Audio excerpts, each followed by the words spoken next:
So Andrea, thank you so much for joining us. And thank you very much for giving us a presentation on the proposed Clean Electricity Fund and letting us know some of the questions that the IESO is really keen from hearing from municipalities on. Please take it away. Thank you so much, and thank you so much for organizing this for us and for everybody who's participating and taking the time to meet with us today. My name is Andrea, and I work in the Regional and Community Engagement team at the IESO, and our team is responsible for engaging and supporting municipalities and communities across Ontario on a wide range of energy-related matters. In the meeting today, we have David from our Innovation Research and Development team, who will lead the majority of the presentation. We also have Catherine Sparks, who is the Director of Innovation, Research and Development at the IESO. And we also have a few other IESO staff who are available to answer any questions that you might have. You may recall we had convened this group last April for a discussion about the IESO's Pathways to Decarbonization report to seek your insights on municipal priorities and initiatives in light of the significant energy transformation underway in Ontario. Since the completion of the Pathways to Decarbonization report, the government has solicited feedback to inform next steps, which resulted in the release of Powering Ontario's Growth Report.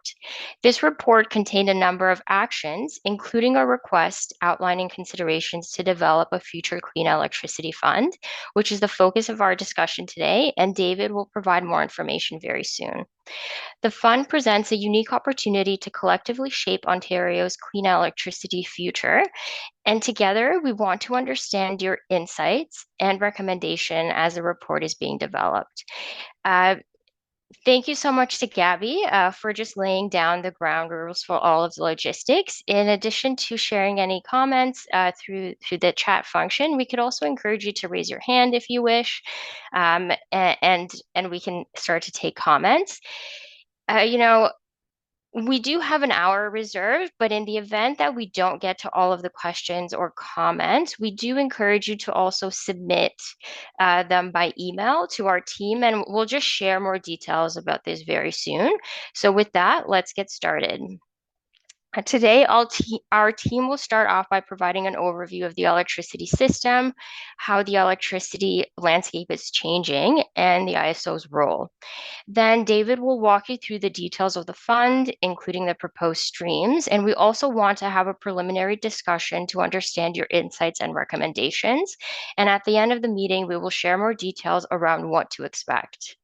For those who may not be as familiar, over the next few slides, I will provide a high-level overview of the IESO and Ontario's electricity sector. The IESO ensures there's enough power to keep the lights on now and in the future. We oversee the electricity market, manage the grid, and plan for years to come.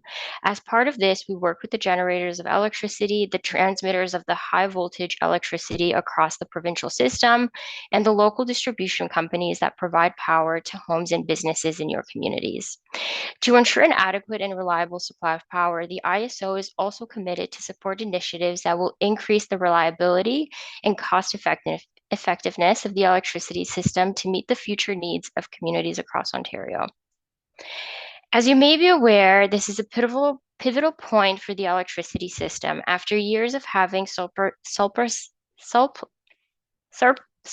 electricity supply, Ontario is entering a period of need. For the next 20 years, we know that Ontario's electricity system will require significant expansion to meet growing demand, and it must also accommodate an even greater range of supply options. Our projections anticipate that our system may now need to more than double in size by 2050. And this takes an incredible amount of preparation and collaboration. These needs are being driven by economic growth in the industrial, mining, and agricultural sector, and increased electrification of transportation and manufacturing sectors. This demand growth, however, is happening in the midst of expiring generator contracts and nuclear refurbishments and retirements, and there are also increasing expectations that the system and the economy will decarbonize, removing fossil fuels from the mix. We know that Ontario's electricity system will require significant expansion, and to support this, the IESO is working to position the system to meet the growing need. Meeting Ontario's future electricity needs is a multi-pronged effort. To support this, our team has expanded our energy efficiency programs, including retrofit incentives for businesses and a new program for homeowners. We've also secured the largest procurement of energy storage in Canadian history, with almost 900 megawatts of storage capacity scheduled to come online by 2026. We've also launched the Hydrogen Innovation Fund to better understand how hydrogen can be integrated into the grid. And last week, 6 projects were announced to receive funding, including in areas such as Markham, Brampton, Port Elgin, Godric, and Windsor.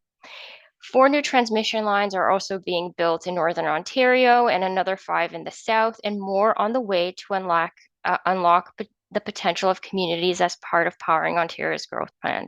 We're also laying the groundwork for new nuclear developments and putting in place mechanisms to integrate community-owned resources into the broader provincial electricity system. And now the IESO is also developing a future clean electricity fund, which is the focus of our meeting today. With all of this work that is taking place, municipalities have an important role in helping us advance, manage, and shape the ongoing energy transformation to ensure a reliable, affordable, and clean electricity supply. And as you listen today to today's presentation, we've included a few specific questions that we're asking your input on. And please keep these questions in mind as we go through the slides, and also remember that you don't have to give us your feedback today. We do encourage you to submit comments by email to engagement@ieso.ca by November 2nd. And I want to stress that these questions are not intended to limit your input, but rather to help provide some guidance. And we're particularly interested in receiving input around clean electricity projects that you've considered, the framework and streams that will be presented, and any opportunities. And now I'm going to hand the presentation over to David.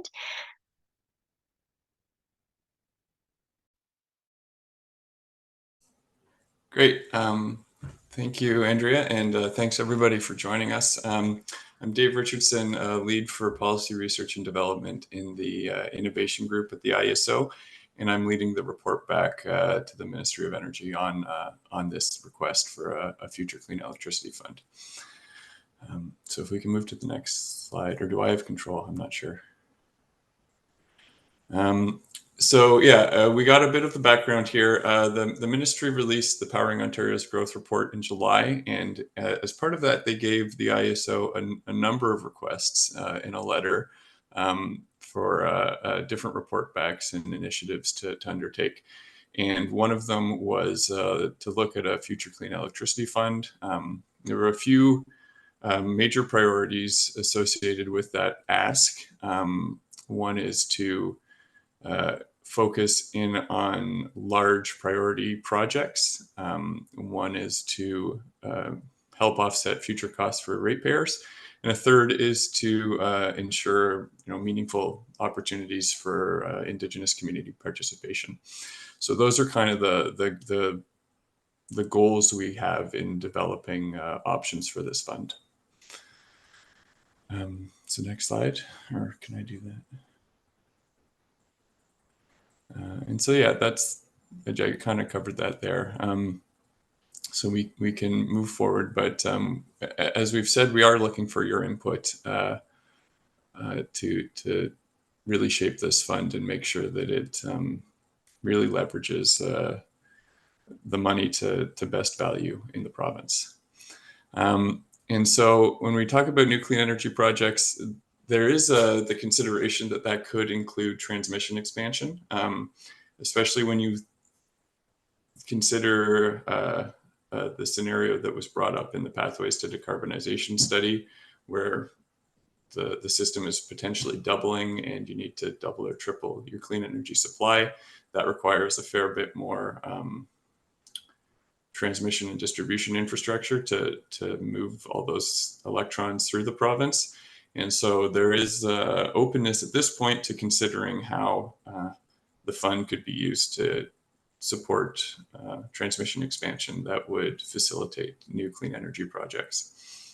Another focus for us is making sure that as we develop fund options and fund streams, that they fit in within the broader context of other IESO initiatives, such as our resource adequacy framework, and that they try to target barriers and challenges that have been identified both by ourselves and by stakeholders such as yourself, so that we're not duplicating other streams or other programs that are out there, but really targeting in on where there's barriers that need to be addressed. So we can move to the next slide. And so the fund is actually going to be funded through a couple of different sources of money. One is the sale of clean energy credits, both by the IESO, which are to begin shortly, and by Ontario Power Generation, which is already selling clean energy credits.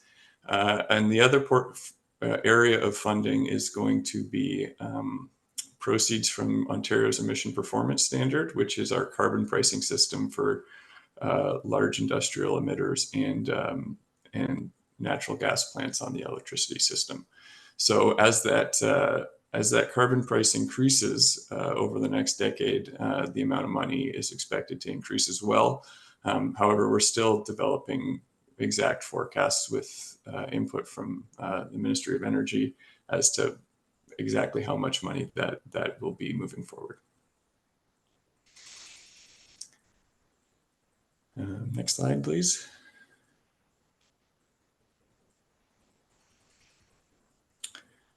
So in terms of certain administrative minutiae that we're thinking about, one is that we're going to propose some type of cap on project size. It'll probably be within a stream, a certain max amount per project, and probably around 50% of eligible costs, to make sure that there's a sharing of risk between project proponents and ratepayers. We're going to come up with a standard definition of clean energy, and it'll include nuclear, it'll include hydroelectric, wind, solar, storage, and such. And as well, that transmission piece, which is a little trickier to define, and we'll have to do a bit of work to set out our criteria on that. But the idea would be that transmission that unlocks or enables clean energy would be eligible, but that which just kind of expands the system, if it's a spur line, say for a new natural gas plant, that probably doesn't qualify. And there will be some type of competitive intake stream. So potential projects will be graded on some scores, but again, we'll have to figure exactly those details out in the detailed design phase. So moving forward. Oh, we got a question. Oh, sorry, I missed that. So for clean energy credits, that's an initiative that the government directed us to begin last year. And we launched a registry earlier this year, and the sale is going to begin later. But the essential idea is that the IESO and OPG own the environmental attributes associated with a good portion of our generation contracts. So the environmental attributes associated with wind and solar and hydroelectric contracted facilities, IESO retains those environmental attributes. And there are companies out there in Ontario that are looking to purchase those attributes so that they can claim for their own environmental, social, and governance targets that they're X%, 100% clean energy or whatever their target is, if it's above and beyond what the kind of default clean energy ratio in the Ontario system is, which is about 90% right now. If they want to be 100%, they can go and buy those credits from us or from OPG, and then in their public declarations, they have the ability to say they're 100% clean energy. So David, I just wanted to kind of raise one Yeah. thing, just because I think that's going to be probably a big factor in terms of the value of the environmental attributes of the electricity system. Because if you're selling the environmental attributes of a renewable or low carbon, no carbon grid to entities for their offsets, then they don't actually achieve their reductions. And therefore, the electricity coefficient of greenhouse gas emissions would have to be a factor that changes the factor, because you've sold your environmental attributes to someone else who's not reducing their emissions. Therefore, those GHG savings are not actually eligible to the electricity system. So wouldn't that change the GHG coefficient associated with our electricity system? I mean, it's possible, and it really depends on how you want to do the accounting. I'd prefer, because this is is really a separate initiative from what we're trying to address here, which is what do we do with this fund? So, you know, there are other avenues to bring up questions on clean energy credits, and there was engagement as well where people could voice those concerns. Regardless of those concerns, we've been directed to do it. And so moving forward, there will be these funds available. There'll be funds available from the emission performance standard, the carbon price that's in place. And so we're the focus in this meeting really is trying to outlay what we're going to do with those monies and how we can best use them. Okay, sounds good. Then if I could just put a little plug in there for that, then I think a future discussion on the clean energy credits is definitely worthwhile to have. Oh, and Catherine, I see your hand up. Take it away. Hey, Kathy, that's a great point. I think, and Dave's response was bang on. I would note that one of the sort of impetus for the creation of the Future Clean Electricity Fund was the government's responsiveness to wanting to leverage the funds collected from the sale of clean energy credits to create incremental new clean energy in the province. So to address the issues of incrementality and additionality that we heard when we were doing engagement around the clean energy credit registry that we were asked to develop. So part of the purpose of this fund is to make sure that those funds get channeled back into incremental new clean energy that perhaps otherwise wouldn't have been developed. Yeah. But having said that, I totally agree that that's important to kind of take into consideration, but the counting still has to work. That if the sales of environmental attributes are sold to someone else, that has to affect the GHG coefficient associated with the electricity system, because you just sold it off. But future discussion on that one. So, but please do put that as something that people are likely to need to get some more information on. Let's see. I just want to see if let's see if there's some questions that I take now. Okay, we'll wait for those ones to the end of the presentation. Take it away. Continue on, David. Thanks. Sure, thanks. And I recognize this is a contentious topic, but you know, the goal here is to say, well, how can we make the best of it with the monies that are going to be sold? So in terms of fund streams, we've taken the approach where we don't really have much in the way of set ideas about the best way to use these funds. We started by internally at the IESO talking with folks from around the company who are involved in different aspects of the power system, procurement, planning, finance, even to get a sense of where they thought gaps and barriers may be in terms of the current landscape for developing new projects.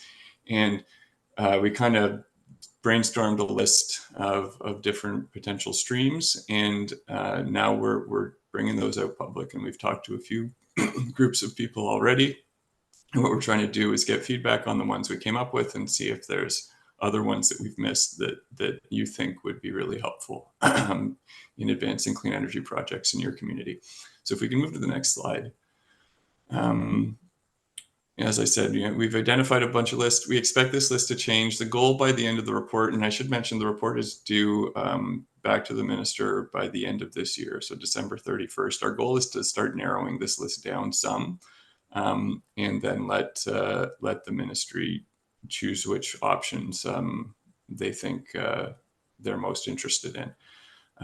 So in terms of the details of how these streams or these options would work, we're pretty high level right now. We don't really want to get too much into detailed design of like, well, how exactly would this work and the mechanics of it until we get direction on which ones to focus in on. So the list that we're about to present is fairly high level, mostly kind of this area, this challenge is trying to be addressed, and how we'd actually implement it, we expect to figure out later. So we can move on to the list here. And so we've come up with a number of ideas. The only one I can say with a fairly high level of certainty that the government is interested in is the first one on this list, which is large priority projects. It was specifically called out in the Powering Ontario's Growth report as being of interest, and it's really looking at helping to cover or de-risk the development costs.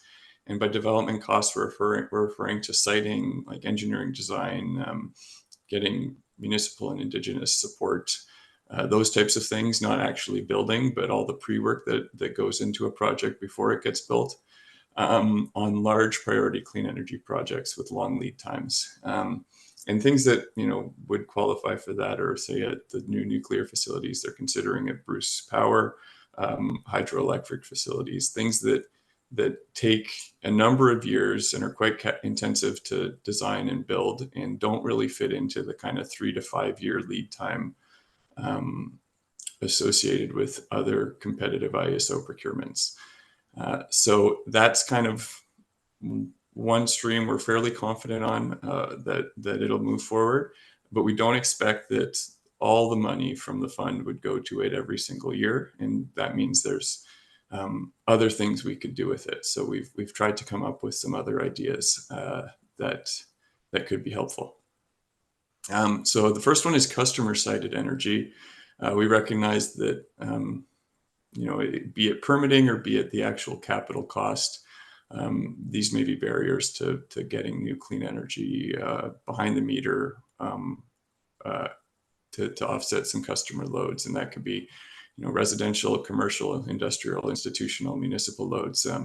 We're open to anything, but we think that having some money available to offset those costs would likely help or meet some of the goals of this report, of this fund at least.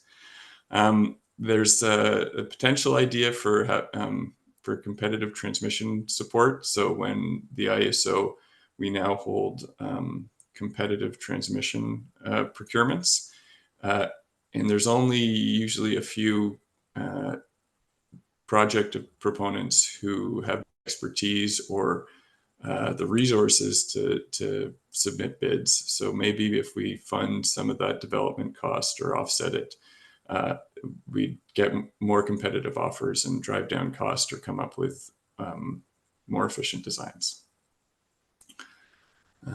So next slide, please.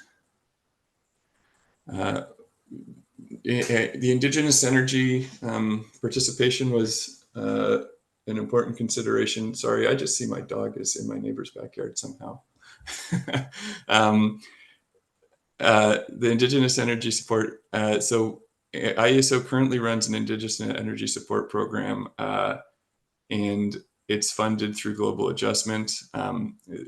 We thought maybe it could be shifted to being funded through this fund and expanded to further support Indigenous energy projects and capacity building.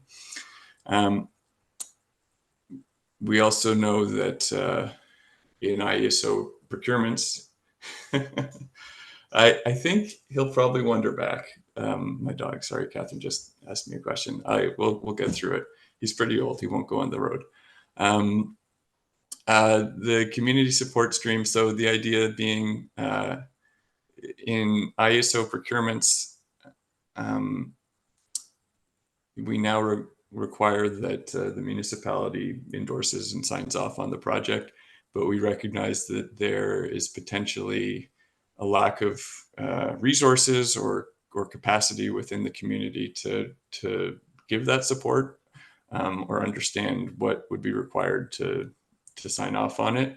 And so we think there could be some money that could go either, but maybe both to generators or to municipalities to build that capacity, build those resources, so that a lack of municipal support due to not understanding enough or not having the resources to really assess the project isn't the barrier.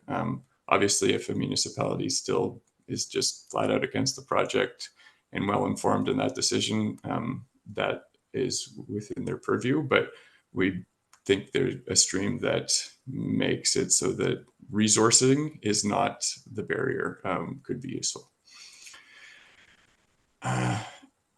There's the potential idea for doing like a third-party assessment of the best sites for future clean electricity, similar to how it was done in the FIT days, maybe 10, 12 years ago, but having basically a map that overlays in the province where transmission availability is, where the best wind or solar sites are, where there's local needs, to maybe develop a heat map of where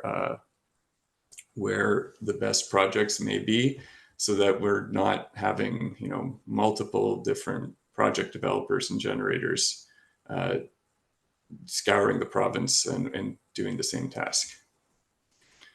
Sorry.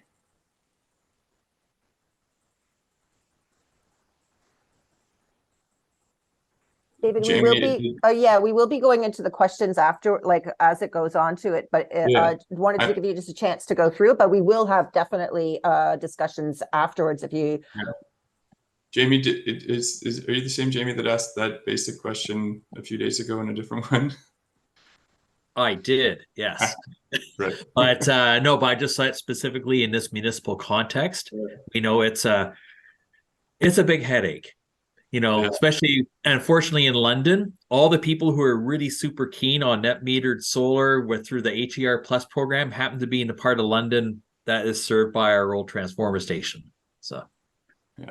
Well, I mean, if you have any ideas on how to address that, I would love Hydro One just to fix it all by themselves, but I don't know if that's going to happen. But this is where I'm just curious about whether with this funding stream, whether it could be used for projects like that. And then if the answer is yes, but who actually does the application? Is it Hydro One? Is it London Hydro? I don't know. Yeah, I mean, it's a good question. Okay. And Food for thought, because we're not unique. I think this is endemic across the province. Yeah.